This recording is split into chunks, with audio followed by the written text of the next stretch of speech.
So this is an extra edition of Stinky McDougal, and I'm making this video because I was putting together the script for part 2,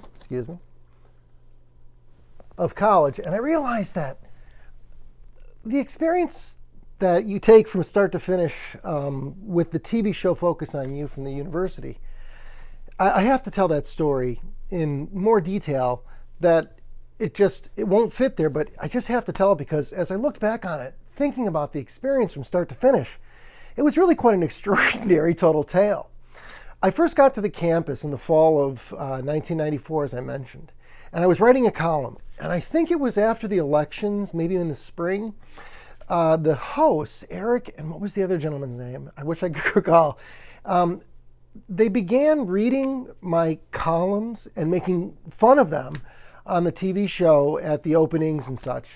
And what was really, completely lost on me at the time that I look back at now, I really couldn't have asked for better advertising than for these guys to be making fun of me, because it meant I was getting exposure that wasn't normally there to people on campus and even in town, because the signal for the TV show Focus on You, I think it was Channel 13 in River Falls. I mean, it was broadcast to the city, I think, or at least to the whole university campus dorms for free. We used to get 2 movies a night. And having come on the heels of the 1994 elections, my visibility on campus and doing, these types of activities that were political in nature with the college Republicans, I had an idea. And the idea was that we were going to produce an on-campus debate between the college Republicans and the college Democrats. Hey guys, let's get together locally and talk about the problems. And I don't know why, but the college Democrats didn't want anything to do with that. I mean, after having made the front page of the student newspaper. And so I guess that spring, I was looking for 3 liberals who were willing to debate some topics. And I produced a debate on the TV stage with the assistance of a very kind guy. I'm very sorry, I wish I could recall your name. But he was a professor in the journalism department. And he was only there for about a year or 2. He did a Freedom of Information request and got all of the teacher evaluations released in, I think, 93 or 94. And when all the teacher evaluations became public information, the university changed the entire way that they do evaluations. That guy helped me to produce the show called Discussions on America's Problems, which we did in March of 1995. And this guy, wherever you are, thank you. And what was really incredible about that experience was that I had never watched something like that be pulled together in such a way that I now saw suddenly how a program is put together, and that was an incredible experience. Well, these guys on the TV show Focus on You had begun screwing around and reading my columns, making fun of them, kind of irritated me. I actually got a call one night on my phone in my dorm, and some guys had some snarky remarks to make to me, and so I actually went to the chair of the department who ran the program, Jim Zimmerman. I said, "Hey, Jim, you can't tell me why I have to tolerate these things, can you?" And it had been near the end of the semester, and Jim said, "Well, no, I don't." He says, "Though, Bob, would you like to come on the show?" And I suddenly went, you know what? That might not be a bad idea. And so I actually appeared on the very last episode of Focus on You for the 1994, 1995, or spring 95 season. And, having done that and been a part of that, and I, honestly, I had nothing else to do when I was there but be involved in activities like this. I joined the crew again the next fall, and I did another year at Focus on You, camera, and I'm trying to recall what else I did. But, I ran camera. Hey, I'm boxed here, hopefully, And my senior year, I'd hoped to be a host.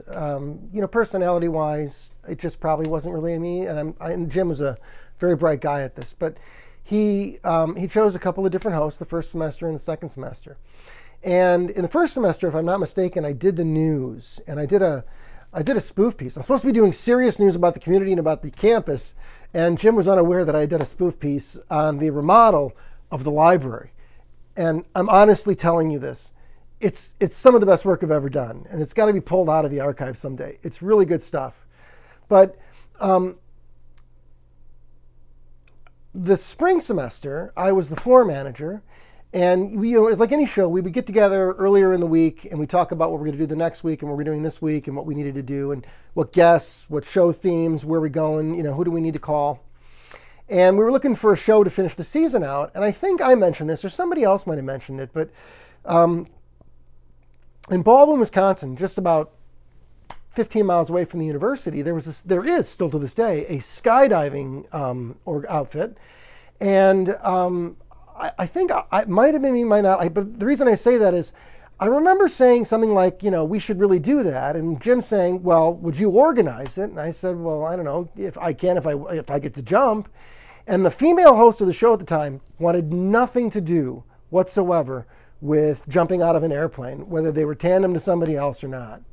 And so the other host, Chad, said, "Yeah, I'll do it." I said, "I'll do it." And so we went up to Baldwin one weekend in, I think it was late April or early May. And on Saturday we did the training, but it was too windy to do a tandem jump. But I did get to go up in the plane. But we got to go back on Sunday, and by the afternoon, we actually got to go skydiving. So I can check that one off on my bucket list. And I really mean this. Skydiving is just one of the most incredible experiences you will ever have, in terms of just sheer freedom. And so the arc of Focus on You begins with being mocked and ends with me jumping out of an airplane. And it was, without a question, one of my favorite experiences at the University of Wisconsin River Falls. Years later, Jim, as I was running for office, would tell me he was a libertarian. And if he's still out there, he can tell you that himself. And I think that's true because he was an artist as well, an actor. And his drama and his communication classes were, I heard, always wonderful. And he was a wonderful person to work with. And I'm very grateful for that part of the experience that I've had. So this addendum, which is also going to come out at 9 a.m. the next morning, is just on Focus on You. And I hope you enjoy this story. Peace.